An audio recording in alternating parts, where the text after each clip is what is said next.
కొట్టారు. ఎట్లా అంటే బాగా కొట్టిండ్రు. తను ఒకసారి స్నానంకి వెళ్ళి వచ్చింది, నా డోర్ తీసేసరికి బాగా కడుపులో కాళ్ళ దగ్గర అక్కడ తన్నేసి కొడుతున్నారు. మాస్క్ వేసుకొని కొడుతున్నారు.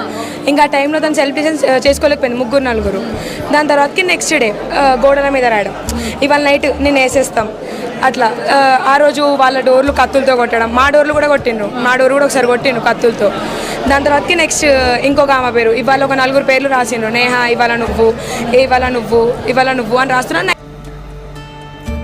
అల్లారు ముద్దుగా పెంచుకొని మీ దగ్గరికి పంపిస్తే హాస్టల్లో సరైన ఫెసిలిటీస్ లేక ముసుగులేసి కుట్టడం ఏంటి అమ్మాయిలని. ఈ వీడియోలో చేద్దానుకున్నా, కానీ ఒక మహిళల పట్ల జరుగుతున్న ఈ దాడి సొసైటీలో రోజుకొకటి చూస్తున్నాం. దాంతోపాటు ఇప్పుడు విద్యాలయం, చదువుకునే ప్లేస్లో కూడా ఇలాంటి హారాస్మెంట్లు ఏంటి? దానికన్నా ముందు మనం మాట్లాడుకోవాలి అంటే, ఫస్ట్ ఆఫ్ ఆల్ ఈ ఎడ్యుకేషన్ సిస్టమ్ ఏదైతే